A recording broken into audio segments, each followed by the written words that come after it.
walang patayan. Noong una, ayaw ng military, ayaw ng police kasi NPA. So what do? We've been fighting with them for the last 45 years. Sabi ko sa police, sabi ko sa mga military, what? Do you want another 45 years of fighting? Tell us, because if you want that, but you know, the very bullet that I buy to kill you comes from the pocket of the Filipino. Ganoon din sa MNLF. Norm Misari came to me and said, we talk again. I said, thank you. I just signed the Bangsamoro Act to replace the BBL. Sabi ni Nor noon, kung walang BBL, he will go to war. When I went to his camp and said, what's the sense? Why? Do you want another 45 years of fighting? Do you really want to kill all of the Boro and the Christians? Is there a way to live a life more half the decency of what we are doing to each other? Sabi ko, mabuti na walang away. But ang nagkulang ang gobyerno mismo. I must admit that government has fallen short, very short of the expectations of the people. Dapat yung Yolanda, 1 year after, tapos na yan lahat. So you cut the red tape, or hindi ko malaman kung saan ako mag-umpisa. Is it really the rules which is also to protect the money of the people? Or the people nandyan sa trabaho, ayaw lang magtrabaho? Pahigain niya ang papel dyan. So there must be a routine sleep there. Para makita ko even how little the office is, how insignificant it is. Even if it is a public cemetery, there has to be a routine sleep so that alam ko when is the time for me to put you to sleep. Madali lang ng tao. Total, ang radyo na, 3 araw, tapos wala na. You want that? Well, I'll give it to you. Ngayon lang man yan. Pilipinas, patay ka ng tao. 3 days. Duterte,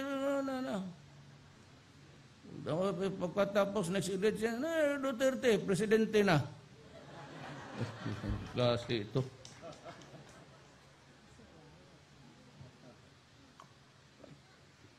No, I'm just giving you the ironies of life. So I'm a little bit disappointed but still very happy to see you. Maraming magaganda na waray. You know, I was born on the wrong side of the island. Napapasabak ako doon sa mga Jawa. Wa man jamo. Dito, waray karipay. You know, I'm from Maasin, that's the other side. Now, one time I was flying here, going to Maasin. I realized na kung bakit there was this chasm of big divide. At kayong mga near across Samar got the dialect from them. Yung namang there's a big range of mountain dividing you.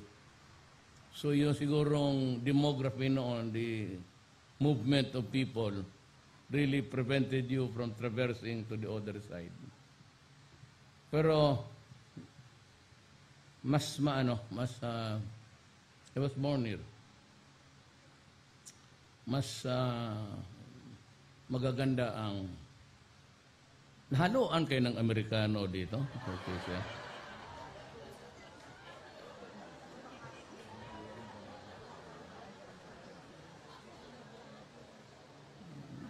Ayaw ko kung sinong marami mga Amerikano na malikot dito noon. I don't know if they were here to land or to land on bed of somebody else's. Well, anyway, I'm here because I'd like really to see. But I was thinking that everything was done on time. So by December, si Secretary, si Mike Dino, pilitin mo, Mike. Total, isang tawagan mo naman ako sa telepono. There's always the cell phone. And you can ask me. And ask everybody to cooperate. Kindly cooperate. Do not delay government projects. Because it would not. Kasi kung magbulahan lang tayo dito, tapos sabihin lang ninyo, ay wala yun, si Duterte, tambalos-los rin niya.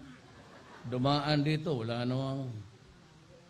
I said, it was never my intention. It was not my ambition to be president. Nandito na ako ngayon. Wala akong, I am not due for any re-election. And besides, this I promise you, I give you my word, I'm hurrying up the federal setup. Because that is the only thing that could give us enough elbow room to talk to the Moro people in Mindanao if you really want peace and the Communist Party of the Philippines. Yang dalawang yan, which is the two main pressure groups in our society today, nang kailangan nila in new setup. And ako naman, I said, mas mabuti yan. But provide a federal setup with a strong president. Otherwise, kung parliament pure, I do not think, because of the diversity of, in so many aspects, it would not be good. You would need a strong president. I am not eligible anymore. I'm only good for 6 years. But if you can craft it, in about 2 to 3 years' time, I'd be happy to step down. Okay na ako. Sibat na ako.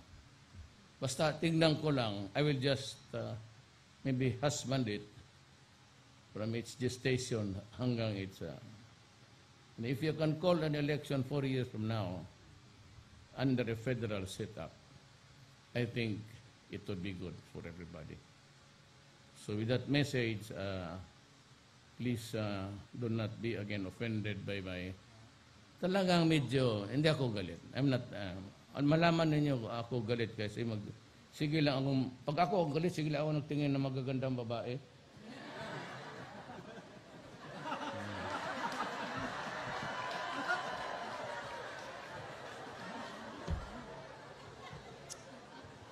Dahil ganon talaga. Si Ma'am Lene, binibiro ko yan. When the... when the talks get boring and the argument starts, I always interject a joke para to make it more... pero totoo talaga. Nung una sa meeting, the arrangement, mas magkatabi kami.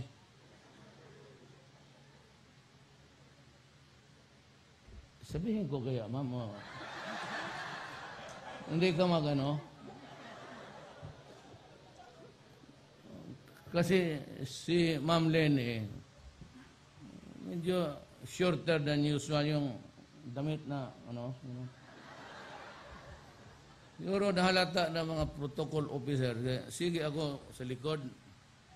Sunny Dominguez naman, sabi ko, layo mo, dito tayo ulit ka, sabi ko. Tingnan mo yung tuhod ni...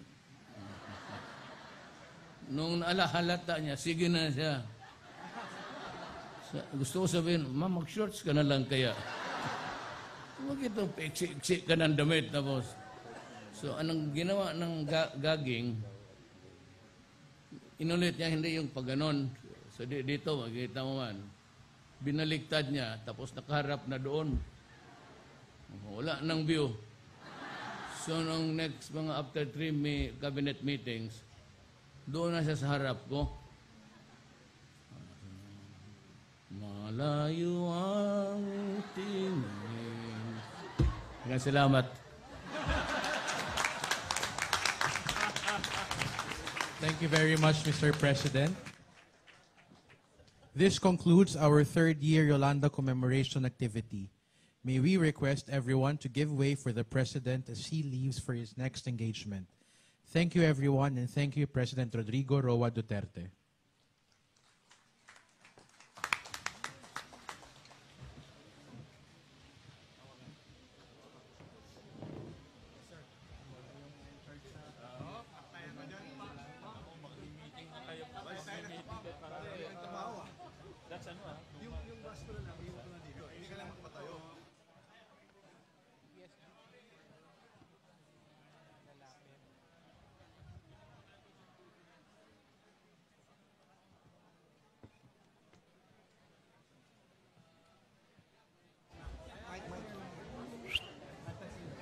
Yung nakalimutan ko yung but she reminded me si Secretary Tigwalo sa DSSD sa emergency assistance of 5,000.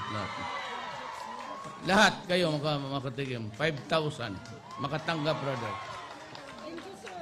Thank you. Thank you.